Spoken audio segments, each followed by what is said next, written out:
Les 14 besoins fondamentaux de Virginia Anderson. Virginia Anderson est une Américaine née en 1897. Elle était infirmière, mais également enseignante et chercheuse. Elle a créé ce modèle pour permettre aux soignants d'observer un patient dans sa globalité. Le premier besoin est le besoin de respirer. La personne respire-t-elle sans gêne ou a-t-elle des difficultés respiratoires? Le deuxième besoin est celui de boire et manger. La personne mange-t-elle seule? A-t-elle besoin d'être installée? A-t-elle besoin d'être stimulée? A-t-elle un régime? Ou bien a-t-elle besoin d'une aide partielle ou totale pour la prise du repas? Le troisième besoin est celui d'éliminer. On distingue l'élimination des urines et l'élimination des selles. On se demande si la personne est continente, si elle a besoin d'aide pour aller aux toilettes, si elle a besoin d'une protection, si elle est incontinente le jour ou la nuit. Le quatrième besoin est celui de se mouvoir et maintenir une bonne posture. La personne se déplace-t-elle seule, ou bien avec une canne ou un déambulateur? Est-ce qu'elle a besoin d'aide d'une autre personne? Est-elle alitée? Le cinquième besoin est celui de dormir et se reposer. La personne dort-elle naturellement ou bien avec un médicament? Se réveille-t-elle fréquemment dans la nuit?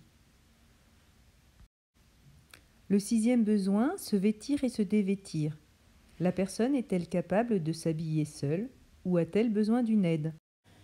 Le septième besoin est celui de maintenir la température du corps dans les limites de la normale. La personne est-elle capable d'adapter sa tenue à la température extérieure? Le huitième besoin est celui d'être propre, soigner et protéger ses téguments. La personne est-elle capable de se laver seule? A-t-elle besoin d'être stimulée? A-t-elle besoin d'une aide partielle ou totale? Le neuvième besoin est celui d'éviter les dangers. La personne est-elle confuse, désorientée? Y a-t-il des risques pour cette personne? Par exemple des risques de chute, des risques de fugue ou d'autres risques. Le dixième besoin est celui de communiquer avec ses semblables. La personne s'exprime-t-elle sans difficulté? A-t-elle besoin d'une aide? Un interprète? Une ardoise? Est-ce qu'elle refuse de s'exprimer? Le onzième besoin est agir selon ses croyances et ses valeurs. On observe les demandes particulières de la personne dans ce domaine.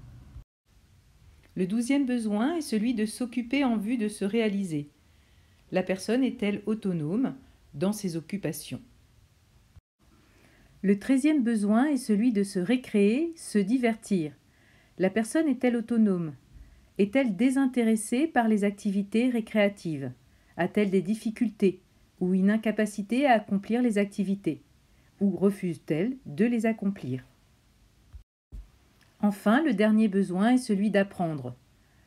La personne est-elle capable de se prendre en charge? A-t-elle besoin de stimulation?